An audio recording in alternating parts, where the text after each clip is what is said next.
porque abajo la están pasando como bueno. Y yo no sé si nosotros la vamos a pasar hoy bueno hablando de la sujeción.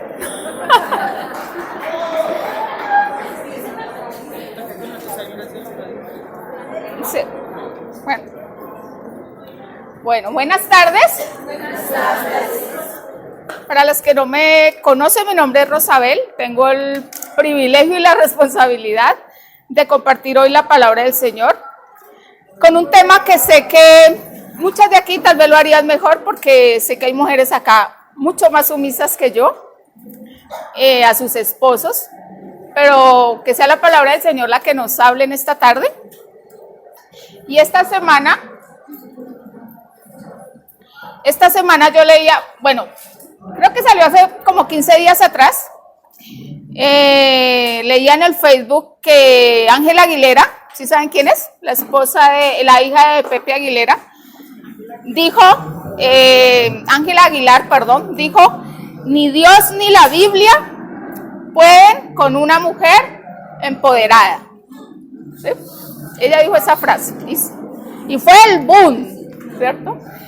Porque estamos en tiempos difíciles y hablar de la sujeción, porque es lo que vamos a hablar en esta tarde. Gracias, mi Jenny. La sujeción de la esposa, ese es el tema para el día de hoy, y es un tema que entre más avanzamos en el siglo XXI, ¿cierto? Va a ser mucho más difícil, porque estamos en el boom del feminismo, ¿cierto? Donde millones de voces se levantan y levantan sus mantras, ¿sí? Para liberar a la mujer, ¿cierto? Para liberarnos, porque según las feministas, ¿cierto? Tenemos que empoderarnos y decirle al hombre, chite de aquí, ¿cierto? Eche para allá, si usted ya no sirve. Y lo triste es que el feminismo también está entrando en la iglesia del Señor. Entonces, es un mensaje, como les decía, contracultural, ¿cierto? Que sea el Señor el que nos dé un corazón para oír, ¿cierto? Un corazón manso para poder atesorar su palabra y para poder abrazarla, porque es la verdad de la palabra de Dios y el Señor no se equivoca. Entonces vamos a ver que es un tema difícil y controversial, y yo espero que tenga más acogida porque va a ser presentado por una mujer, ¿sí? Porque cuando yo estoy abajo y empiezan a hablar de mujeres sujetas en todo a sus maridos, a mí me empieza como a dar algo, ¿sí? Porque, bueno, vamos a ver que desde Génesis 3, ¿cierto? Hay esa reacción.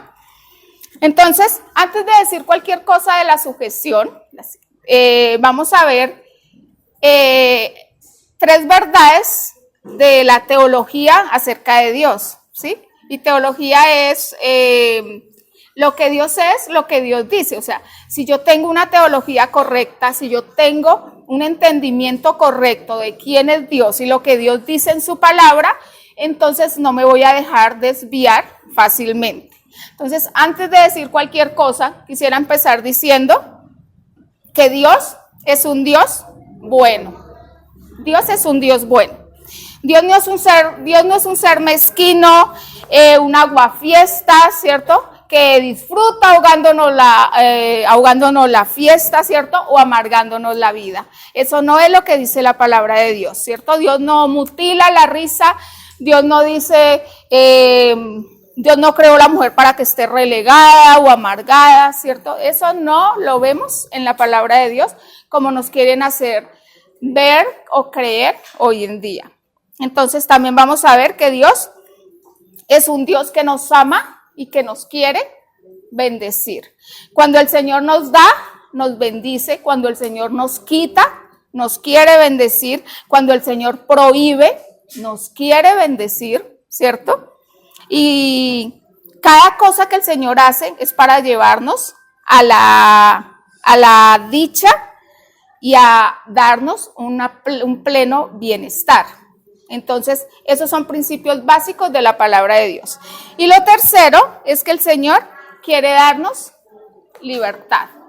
Mira que los mensajes de hoy en día supuestamente es la liberación, ¿cierto?, de la mujer, pero si vemos en la palabra de Dios, el Señor quiere llevarnos a una auténtica liberación.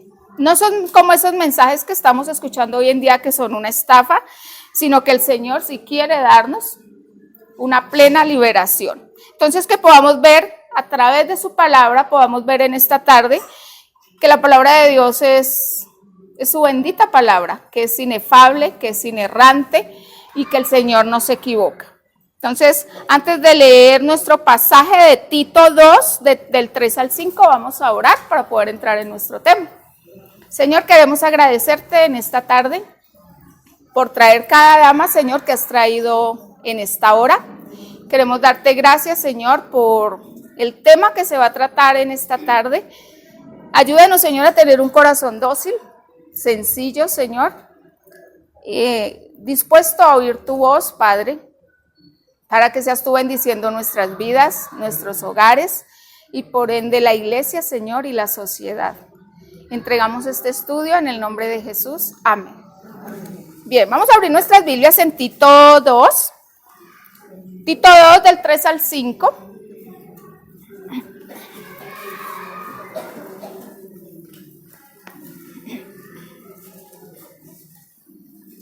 Tito 2 del 3 al 5, la damita que lo tiene, que le entregué, mi hermana Liliana.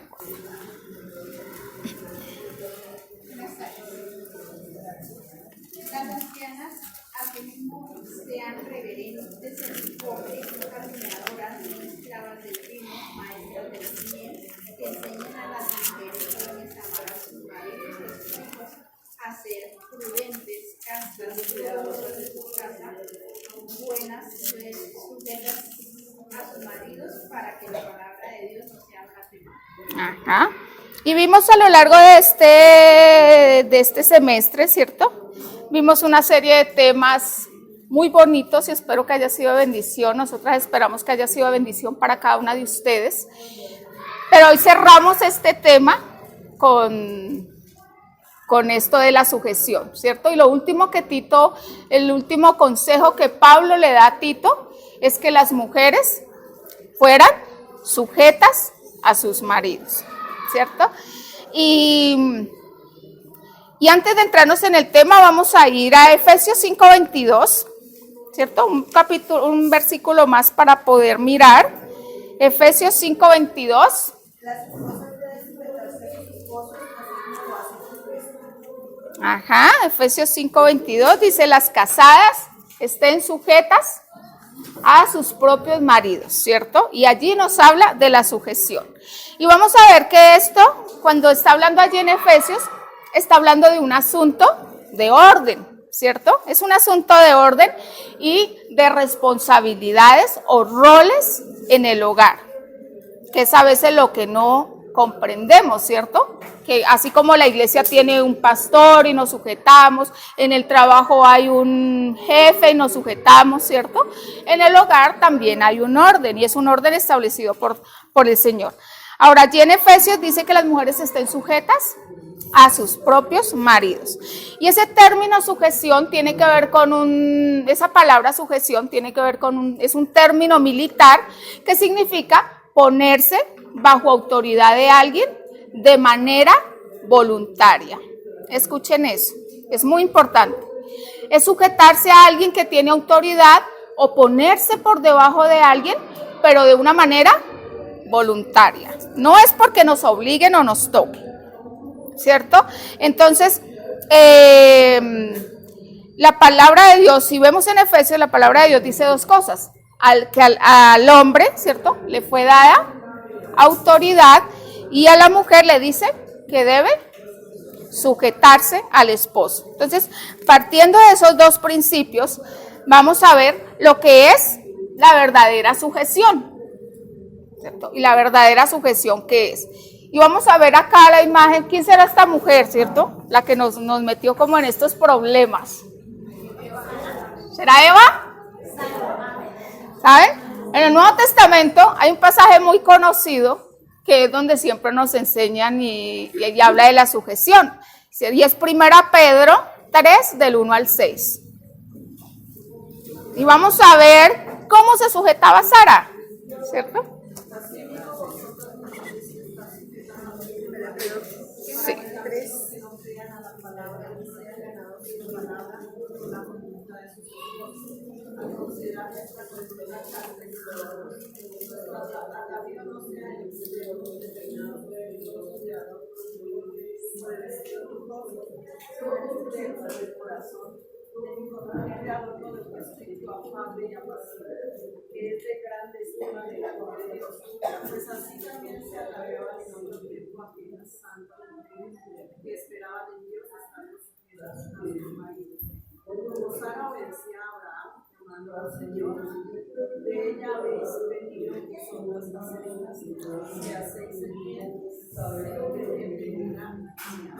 Bien, gracias, Yasmín. Yasmín leyó 1 Pedro 3, del 1 al 6, ¿cierto? Y el 5 dice, porque así también se ataviaban en otros tiempos aquellas santas mujeres que dice que esperaban en Dios, y dice, como Sara. Quiero contarles que este es uno de esos versículos que yo cuando leía la Biblia, como que leamos este por aquí rápidamente, porque yo decía, Sara así, ¿cierto? Como tan metiche, llamaba a Abraham Señor, y ahora nos toca llamarle sí Señor. Dice, porque así también se ataviaban, como Sara, dice, obedecía a Abraham, llamándole Señor, de la cual vosotras habéis venido a ser hijas y hacéis el bien sin tener ninguna amenaza. Ahora ahí dice que Sara hacía dos cosas. ¿Cómo se sujetaba Sara? Dice que ella obedecía y lo llamaba Señor, ¿cierto? Bueno, en primer lugar, Sara, lo que dice ahí, en primer lugar, Sara no dependía de los hombres. Ahí claro dice que aquellas santas mujeres que esperaban ¿en quién? En Dios.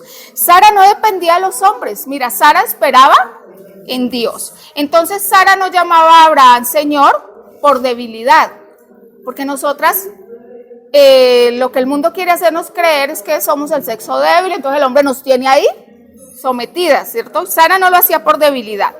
Ella no hacía esto porque no tenía más remedio. Imagínate, si no le decía Señor a Abraham de pronto le iba a dar una paliza, ¿cierto? En los tiempos bíblicos, y aún hasta el siglo XX, más o menos como en 1960 para atrás, ¿cierto? La mujer no tenía ni voto, ni aún le pertenecía o al papá o al esposo, sus pertenencias, y la mujer era más propiedad del esposo. Entonces, imagínate que Sara no le dijera Señor, ¿cierto? Pero ahí dice que Sara no temía ninguna amenaza, porque Sara, ¿en quién tenía puesta su mirada? En Dios. Entonces, aquí lo que vemos en primer lugar es que Sara reconoce que Dios le ha dado una autoridad a Abraham, ¿cierto? Y ella lo honra y lo respeta llamándole Señor. Pero Sara lo hace de manera voluntaria. Ahora, Pedro no está diciendo aquí o sugiriendo que las esposas debemos llamar Señor a los esposos. Pedro no está diciendo eso. Yo no les voy a decir hoy que cuando bajen de aquí, bajen y le digan, ay, mi Señor, y le hagan la venia y a su esposo. No, Sara no está diciendo eso en ese pasaje. Lo que dice es que la verdadera sujeción es mucho más que obediencia. Imagínate Sara diciéndole, sí Señor, y por dentro llena de rabia, ¿cierto? De odio. No, Sara se sujetaba porque Sara internamente sabía la autoridad que tenía su esposo. Entonces, la sumisión y obediencia se traduce en honra. Sara honraba a Abraham, y vamos a ver por qué, y vamos a comprender mejor ese versículo que yo creo que nos ha sido mal enseñado, ¿cierto? Porque nos han dicho, no, es que Sara lo llamaba Señor, mira, Pedro lo dice. Ahora, ¿cómo Pedro sabía que Sara llamaba Señor a Abraham, ¿cierto? que Pedro conocía Génesis, ¿cierto? El Génesis. Y si alguien quiere leerme, alguien no, creo que una damita tiene Génesis 18:12. Mi lady. Génesis 18:12 es el versículo al que Pedro está haciendo referencia. Y se rió, pues, Sara entre sí. Después que he envejecido tendré deleite, siendo también mi Señor ya viejo. Ajá. Ese pasaje es muy conocido, ¿verdad? Entonces, cuando nosotros leemos allá en Pedro que como Sara obedecía llamándole Señor, uno se queda pensando, entonces el Espíritu Santo fue el que le dijo a Pedro que Sara le decía Señor, ¿cierto? Pero no, Pedro se está refiriendo a este pasaje. Ahora, ustedes recuerdan la historia, ¿cierto? Abraham está en su tienda y dice que llegan unos ángeles, Abraham les prepara comida y estos ángeles le dicen, en un año volveré y por este tiempo Sara, tu mujer, va a tener un hijo, ¿cierto? Pero ¿qué está haciendo Sara? Ella está fuera de la tienda escuchando y cuando Sara escucha, ella dice, ella se ríe y dice, voy a tener un hijo siendo yo vieja y siendo también mi Señor, ¿sí? Viejo. Ella no dice, voy a tener un hijo y viendo que ese anciano con el que vivo, ¿cierto? Ella lo llama Señor, pero miremos varias cosas. Cuando Sara piensa eso de su marido, Sara está sola. Ella no le está diciendo a Abraham, mi Señor. Ella se está refiriendo a su esposo como Señor, pero ella está sola. Ella lo está pensando, Sara está pensando como en Abraham, como una figura a la que ella le debe honra o respeto. Ese es el punto. ¿En qué estima tengo yo a mi esposo? Ahora, era una actitud interna de Sara. Mira que Abraham no se había ganado esa autoridad, porque si fuese por testimonio, Abraham se merecía sus cuantas verdades, ¿cierto? Abraham fue capaz de decirle al faraón que ella era su prima, ¿cierto? Entonces, si fuese por su hermana, bueno, aunque en realidad sí eran primos, pero Abraham no se tenía ganado ese lugar, pero Sara sabía y le debía honra a su esposo. Entonces, la sujeción no tiene que ver con el carácter del esposo. No tiene que ver con el carácter. Porque a veces decimos, no, pero es que si mi esposo tuviera el carácter que yo necesito, ahí sí yo lo respetaría. Y ahí es donde pecamos delante del Señor con nuestros esposos. El esposo puede ser un bruto, un incapaz, un ignorante, un blasfemo, un inconverso, hijo del diablo, imagínense en todo lo demás. Pero el esposo, al igual que Abraham, tiene autoridad. No es porque se la gane. Es como el policía. Nosotros vamos por la calle y vemos un policía, no nos interesa si es corrupto, si es buen policía, si es mal policía. Tú ves el uniforme y si te dice que te detengas, tú te detienes porque él tiene autoridad. Abraham tenía autoridad. No se la ganó por ahí en un paquete de papas o algo así. Abraham tenía autoridad y esa autoridad le había sido dada por Dios. Y Sara lo sabía. Ahora vamos a ver lo que no es sujeción, ¿cierto? Sujeción no es que tengamos que renunciar a nuestros propios criterios. Eso no es sujeción. A nuestros gustos, a nuestras opiniones, a nuestras preferencias. O a veces creemos que sujeción es decirle todo, sí señor, ¿cierto? Como las señoras del señor Roa. No, eso no es lo que el Señor quiere. Hay veces uno ve una damita, ¿cierto? Que uno la llama con su cabello hasta por acá, que uno la llama virgen de pueblo, ¿sí? Que riéndose. Y ¿no te gustaría cortarte el cabello? No, mi esposo no me deja. Entonces uno la mira como que esta dama va como más allá de la sujeción, ¿cierto? Pero sujeción no es que dejes de ser tú. No es que dejes de ser inteligente, no es que dejes de pensar por ti misma, no es que dejes de tomar ciertas determinaciones. Eso no lo veo yo en la palabra de Dios. Sumisión no significa que no podamos influir o influenciar en el cambio en nuestro matrimonio. Eso no es sujeción. Por el contrario, las mujeres entendemos que el Señor nos usa grandemente, ¿cierto?, para cambiar nuestros hogares. Que la sujeción no es que nosotros seamos un cero a la izquierda o un elemento pasivo que solamente esperamos órdenes. Eso no es sujeción. La verdadera mujer que se sujeta entiende que la palabra final la tiene el esposo, que él es quien dirige el timón, ¿cierto? Eso lo comprendemos, pero nosotras debemos poner toda nuestra capacidad, toda nuestra inteligencia, todo nuestro esfuerzo para poder ser unas buenas ayudas idóneas y para poder influir en las determinaciones que vemos que son las que Dios tiene para que las cosas funcionen mejor en el hogar. Lo que no debe hacer una mujer una mujer nunca debería actuar con independencia de su esposo en cuanto a toma de decisiones grandes, en cuanto a la economía, las compras.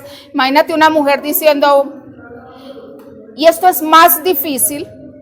Entiendo que es más fácil para las damas que no trabajamos, se nos hace un poco más fácil, pero veo que es más difícil para las damitas que trabajan. ¿Por qué? Porque el hecho de salir de casa y tener su propio dinero, entonces ya como que, yo soy igual que tú pagas la luz, yo pago el agua, entonces esto va miti, y ahí es donde nos desviamos del propósito que tiene el Señor. Pero una mujer no debería tomar determinaciones como, bueno, este es mi dinero, yo voy a ofrendar la mitad a la iglesia y yo ya lo determiné, ¿cierto? Y el esposo, O si tú tienes que mudarte a otra ciudad, yo me quedo con mis hijos aquí, mira a ver tú qué vas a hacer. Y he visto muchos hogares, aún en la iglesia, he visto hogares deshechos y dañados porque el esposo es subyugado, porque el esposo es ignorado, porque no se le toma en cuenta y porque la mujer quiere tomar el control que el Señor no le ha dado. Entonces, esto hace mucho daño, el decirle a los hijos, ay, tu papá dijo no, pues haz lo que yo arreglo con tu papá, ¿cierto? Una mujer sumisa dice, tu papá dijo no y es no. Eso no es debilidad. Eso no es debilidad. Sumisión no es sinónimo de inferioridad. Sujetarse al esposo no es para que te sientas por debajo, no es flaqueza. No es ser débil y ser sumisa, son dos cosas totalmente distintas. La sumisión, la sumisión es una demostración, vamos a ver, es una demostración de dominio propio, ¿cierto? Las mujeres no nos sujetamos porque, qué miedo le tengo a este hombre, ¿cierto? No te sabes, puedes coger la plancha y pero es una demostración de dominio propio y es una demostración de dominio propio hacia nosotras mismas, de amor hacia nuestros esposos y de fe al Señor. Porque si Dios me dice que me sujete, yo debo sujetarme. Ahora ya vimos la siguiente. En Efesios 5:21 decía que las casadas estuvieran sujetas en todo, ¿cierto? Y ahí es como que nos da comezón, ¿verdad? Como que nos sale ronchas, porque ahí dice que nos sujetemos en todo, y uno dice, pero en todo, Señor, ¿cierto? En todo. ¿A ustedes qué piensan? ¿Debemos estar sujetas en todo? ¿Saben? La voluntad de Dios no puede ser traspasada, ¿cierto? Y en caso de pecado, la mujer no debe estar sujeta al hombre cuando la voluntad del Señor es traspasada, ¿sí? Pero cuando O sea, cuando es algo que la palabra de Dios prohíbe o entendemos como pecado. Entonces, si tu esposo te dice, no, firma aquí, que es que eso, entonces, no, qué pena, pero esto me parece que es un fraude, yo no puedo. Entonces, yo no puedo decir, no, pues mi esposo dijo y la Biblia dice que yo me sujete en todo, ¿cierto? No, porque ahí la voluntad del Señor está siendo traspasada. Entonces, yo ahí con mansedumbre, no puedo, no, tú eres un cochino pecador, yo no voy a sujetarme, sino con mansedumbre puedo decirle, no, esposo, yo te obedezco, pero en esto no me sujeto y tengo que decirte con todo el cariño del mundo, ¿cierto? Tengo que decirte que no lo voy a hacer. Y en segundo lugar, la esposa no debe sujetarse cuando su vida está en peligro. Y eso es muy importante porque algunas han salido en noticias, yo lo he visto sobre todo en Estados Unidos, en épocas y décadas pasadas, donde la mujer era maltratada, subyugada, abusada, y era por orden del pastor, que el pastor le decía que tenía que estar sujeta a su esposo. Entonces, damita, si tu vida está en peligro, si realmente ese hombre la maltrata, ahí sí, ármese de la plancha, la olla pitadora, la tapa de la olla pitadora y huya, porque en ese caso no se debe estar sujeta. Entonces, malinterpretamos la palabra de Dios, o el mundo nos juzga porque no conoce la palabra de Dios. El Señor no nos manda a estar sujetas a un hombre que nos maltrate o nos venga a pegar y entonces yo tengo que estar ahí sujeta. No. En primer lugar, si esa situación se presenta, busca la ayuda de la iglesia y si tienes que buscar la ayuda de las autoridades, hay que hacerlo. Ahora vamos a ver.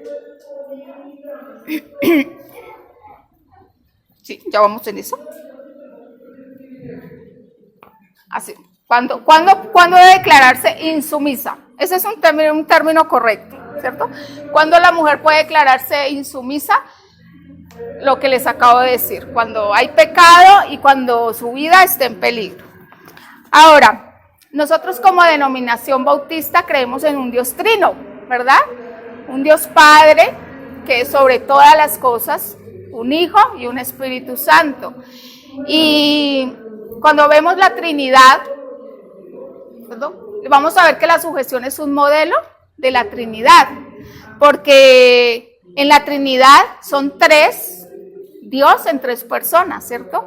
Pero ninguno de los tres es inferior al otro, son coiguales, son eternos, son iguales en divinidad, en poder, en grandeza. Pero ¿quién es el que manda? ¿Quién es el que manda? Dios Padre. ¿Quién se sujeta? Allá en Colosenses dice que el Señor Jesucristo se sujetó aún hasta la muerte, ¿cierto? Y se hizo hombre y se hizo carne por nosotros. Y el Señor Jesucristo se sujetó en obediencia y de manera voluntaria. Por eso la sujeción, cuando nos sujetamos, honramos la persona del Señor Jesucristo. Y el Espíritu Santo se sujeta tanto al Padre como al Hijo. Entonces la sujeción es algo hermoso porque revela parte de lo que es ese Dios trino y de lo que es la santidad de Dios. Cuando yo me sujeto, estoy honrando la persona del Señor Jesucristo.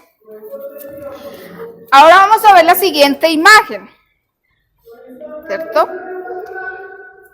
¿Sería que la sujeción vino como resultado de la caída? ¿Sería Eva la culpable? ¿Sí? ¿Quiénes dicen que sí? ¿Cierto? La sumisión no vino como resultado de la caída. Así que no le echemos la culpa a Eva. En este caso, Eva no tuvo la culpa, ¿cierto? No vino como resultado de la caída. Nunca vemos en Génesis 3, ¿cierto? Que Dios haya dicho, ahora maldeciré el matrimonio y tú, Eva, llevarás la peor parte, ¿cierto? Te sujetarás a este Adán y hará lo que él diga. No, el Señor no dijo eso.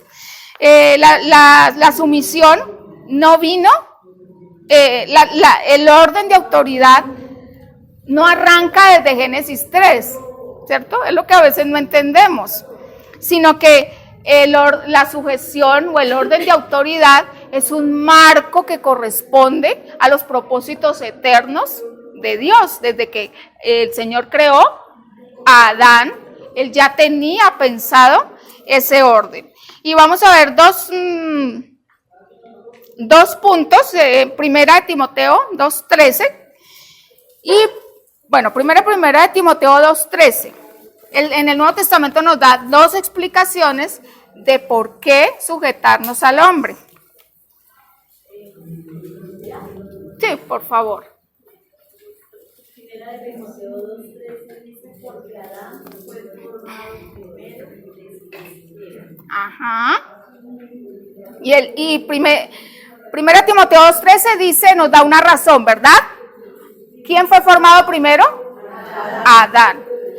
Y la creación de Adán fue muy distinta a la de Eva.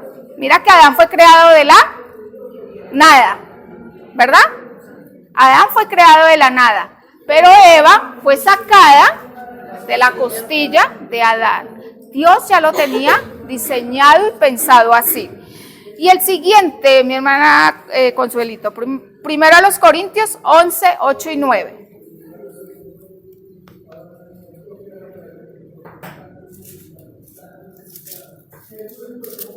Primera Corintios 11:8, porque el varón no procede de la mujer, sino la mujer del varón. Tampoco el varón fue creado por causa de la mujer, sino la mujer por causa del varón. Gracias. Entonces aquí nos da la segunda razón. El varón no fue creado por causa de la mujer. La mujer fue creada por causa del varón. Recuerda que Adán le puso nombre a todos los animales, pero no halló para él, no encontró para él una ayuda idónea, y Dios le trae y le presenta a Eva. Entonces son dos razones. Adán fue creado primero y la mujer fue creada por causa del varón. La maldición de Génesis 3 tiene que ver con que la mujer iba a codiciar el dominio o el mando del hombre. Con eso es que tiene que ver la maldición. Antes de Génesis 3, Eva se sujetaba sin ningún problema. Eva no le veía problema sujetarse, pero luego de la caída, Dios le dice, tu deseo será para tu marido. Y ahí es donde el hombre deforma, la mujer quiere de alguna manera. Nosotras, la que diga, no, yo no tengo problema, yo soy la mujer más sujeta del mundo, ¿cierto? Porque llevamos ese deseo implícito en nosotras por causa del pecado. Nosotras queremos usurpar o queremos lo que le fue dado al hombre, que es el dominio.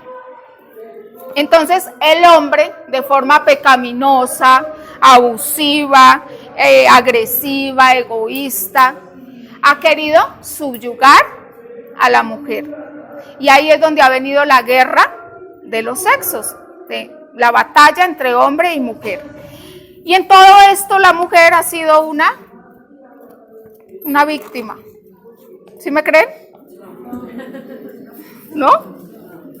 ¿Saben? La mujer ha usado todas sus armas, ¿cierto? Sus armas. Si el hombre ha usado sus músculos para gobernar, la mujer ha usado sus armas. ¿Y saben a qué me refiero, cierto? Y a través de los siglos, la mujer con sus encantos, usando su cuerpo, los atributos que el Señor le ha dado, ella ha querido gobernar. Y el hombre no ha sabido gobernar, todo por causa del pecado. Y por todo, claro, si nos ponemos a ver las épocas y todo lo que ha sucedido, entonces por eso es que el feminismo se ha levantado, ya no más, pero es un daño tremendo que se le está haciendo a la familia y a la sociedad. Pero ellas empezaron con unas justas causas porque el hombre no ha sabido gobernar. Ahora ustedes me dirán, o yo digo, ¿cierto? Es fácil sujetarse a un esposo virtuoso, ¿cierto?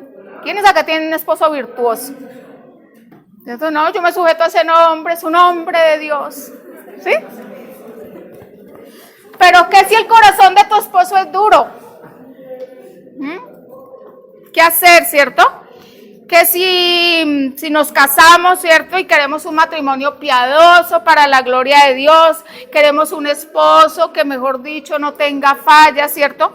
Pero resulta que por el camino todo cambia, o el esposo es duro, o el esposo es inconverso, o el esposo es más carnal que espiritual. ¿Cómo sujetarme? ¿Cierto? En primer lugar, quiero decirle que nuestras lágrimas y oraciones no son en vano delante del Señor. Así que si tienes un esposo con un corazón duro, nuestra espera no es en vano. Hay que orarle al Señor, hay que clamarle al Señor, pero mientras esperas, algunas verdades. En primer lugar, para vivir, yo creo que para vivir con cualquier hombre, pero con un esposo duro especialmente, número uno, debes pedir sabiduría al Señor. Sin la sabiduría del Señor, difícil la convivencia o difícil sujetarse. Número dos, recuerda que Dios está trabajando aún cuando tú no lo ves. Pero yo llevo orando 1 año, 5 años, 10 años. A veces el Señor guarda silencio, pero no quiere decir que no esté obrando. Entonces, hay que seguir orando. Ahora, si tu esposo no es salvo, no esperes que actúe como tal. A veces le decimos al esposo, pero esos programas que tú ves, esas películas que tú ves, tú deberías escuchar la BBN todo el día, tú deberías hacer esto. Si tu esposo no es salvo, no esperes que actúe como un cristiano. No esperemos eso. Ahora, en cuarto lugar, sé una pacificadora. Y si en casa no hay una mujer pacificadora, si la esposa no es pacificadora y por el contrario es una mujer alborotadora, es un problema, porque la mujer es la que debe agachar la cabeza, la mujer es la que debe callar. Si el esposo llegó enojado, si el esposo llegó molesto, si te vas a igualar al esposo, no vas a ganar esa batalla. La mujer debe ser una pacificadora. La mujer es la esposa la que debe mediar entre el esposo, entre los hijos. Por eso es que el Señor nos ha dotado de tantas cosas, porque definitivamente la mujer en el hogar, si la mujer es buena en el hogar, puede ser el esposo más difícil, pero el hogar se va a hacer llevadero y va a haber paz. Pero si la mujer no depende de Dios y por el contrario no es una pacificadora, ese hogar va a ser un infierno, ¿cierto? Imagínate, el esposo no es salvo, llega tarde y la esposa creyente, ¿usted dónde estaba? Si ve, sí, claro, pero ¿cómo va a llegar a esta hora? Una mujer no debería hacer ese tipo de cosas, ni andar detrás del esposo celándolo, ni criticándolo, ni haciendo, es que llegaste tarde, yo creo que voy a ir a vigilarlo a la salida del trabajo, voy a revisarle el celular. Si esa mujer depende del Señor, no le debería interesar todas esas cosas. Debería tener sus ojos puestos en Dios. ¿Cómo ganar a ese esposo? Y si su esposo está haciendo algo mal, no es asunto tuyo, es asunto de tu esposo y Dios. Ahora, el quinto, no permitas que el desaliento te identifique. A veces pueden pasar años y estás orando por tu esposo. Y ay, no, yo ya no oro por ese. No, ese es así, ese no va a cambiar. Y cuando tu corazón se desalienta y ya no hay nada que hacer. Yo ya lo dejé, no, ni volví a orar por él. No, eso es más carnal, es más mundano. Y a veces dejamos que el desaliento, y cuando el desaliento llega, hay desgano, hay apatía, dejas de orar por ese hombre y pierdes la batalla. Sexto, no permitas que la amargura eche raíces. A veces decimos, pero es que si mi esposo fuera como el esposo de la hermanita, ¿cierto? Ay, si fuera así de espiritual, no, es que el mío sí, no, y nos volvemos amargadas. Si mi esposo fuera más espiritual, seguramente nos levantaríamos, oraríamos juntos, iríamos el domingo a la iglesia en la mañana, iríamos los miércoles en la noche, iríamos a parejas, oraríamos antes de discutir, terminaríamos toda discusión con un amén y nos fantaseamos creyendo que el hogar de la que tiene un esposo más espiritual, allí no hay problemas y fluye el Espíritu Santo a toda hora. Y nos volvemos amargadas porque comparamos que mi esposo no es como el de la hermanita. Y séptimo, debes estar dispuesta a examinar tu propio corazón. Y les digo, hermanas, con toda la autoridad, que si vives con un esposo difícil o si tienes problemas en tu hogar, con el primero que el Señor quiere tratar, con la primera que el Señor quiere hacer es con... pero Señor, cámbialo, ¿no lo ves? Es que es un cochino pecador, ¿no lo ves todo lo que hace? Y creemos que el Señor no tiene nada que tratar con nosotras. Y resulta que el Señor te coge, te pone en el molino, ¿cierto? Y te empieza a mostrar tus pecados y tú, ¿cómo así? Yo era así. Y cuando tú empiezas a cambiar, te das cuenta que los pecados de tu esposo no son tan graves como tú lo veías, sino que teníamos más fallas nosotros. Entonces hay que estar dispuesta en ese tiempo de espera, de oración, hay que estar dispuestos porque el Señor quiere trabajar primero con cada una de nosotras. Ahora, ¿qué hacer cuando él no cree? Cuando se vive con un esposo inconverso. Es difícil, ¿cierto? Porque dice que es como el agua y el aceite, andarán dos juntos si no estuvieran de acuerdo. Pues lo primero que les voy a decir es qué no hacer, ¿cierto? Cuando se vive con un esposo, cuando él no cree o se vive con alguien inconverso. Lo primero que no debes hacer es no fastidiarlo con tu cristianismo. ¿Sí me entienden?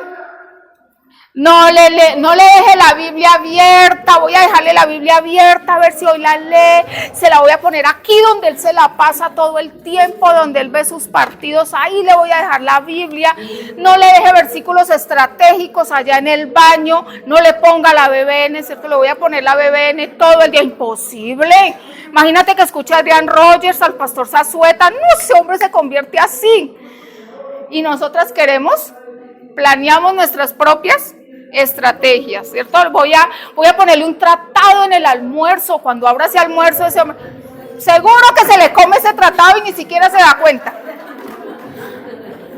No lo manipule, porque la Biblia dice que la mujer creyente no debe, o sea, la Biblia no dice que la creyente le testifique al inconverso, no es nuestra labor. Entonces a veces queremos hacer algo para lo que Dios no ha abonado ese terreno. Entonces digo, no, pero si el pastor viniera y le predicara, uy, usted por qué se porta así, la Biblia dice tal cosa, uy, esa película que ve, no veamos esta película cristiana, no veamos, hagamos tal cosa, no, su esposo no es creyente. ¿Sabes qué va a hacer su esposo?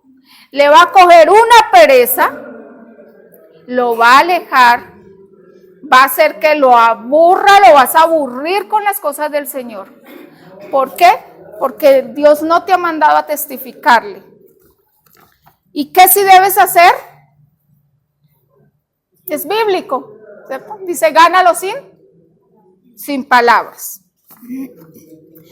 Tengo por acá algo. Cariño, despierta. ¿No recuerdas?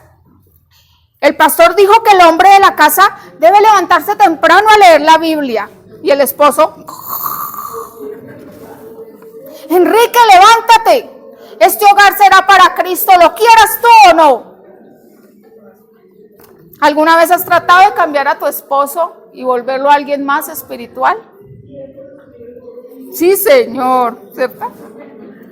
Si estamos en ese proyecto, si esa es nuestra meta, no lo haga. No lo haga, porque así no funciona. ¿Cierto? Queriéndolo obligar, no vas a ir conmigo a la iglesia el domingo, pero ¿cómo me prometiste que ibas a ir a la iglesia el domingo y no viene? Luego llegas al mediodía frustrada, amargada. Déjalo porque tú no sabes lo que Dios está tratando con ese hombre. Tú no sabes cuánto tiempo Dios se va a tomar para traer a ese hombre. Y si tú empiezas a forzarlo, a manipular, a acomodar las cosas, ¿qué le hago? ¿Qué hago el sábado en la noche para convencerlo? Y en la noche dice que sí, en la mañana ya no quiere venir. No lo haga. Lo que sí debemos hacer es trabajar de la mano con el Espíritu Santo, para que sea el Señor el que cambie ese corazón. Como les dije, es fácil sujetarse a un esposo virtuoso, pero es una proeza. Es una proeza amar a un hombre que es inmaduro, caprichoso, egoísta. Es una proeza. Pero una mujer de Dios no necesita que su esposo sea el mejor esposo del mundo para sujetarse a él. Ella se sujeta a su esposo porque ella ama a Cristo y porque Cristo le dice que se sujete a ese hombre. Por eso ella afirma su rostro y cumple la voluntad del Señor, porque ella sabe que esto trae bendición a su hogar, bendición a la iglesia y bendición a la sociedad, y con eso será un modelo para las próximas generaciones. Y yo me estaba preguntando, ya para terminar, bueno, ¿qué tan sumisa soy yo? Y yo decía, no, pero yo creo que yo soy una buena ayuda idónea. Hice un test. Yo creo que yo soy una buena ayuda, muy sumisa porque soy una buena ayuda idónea.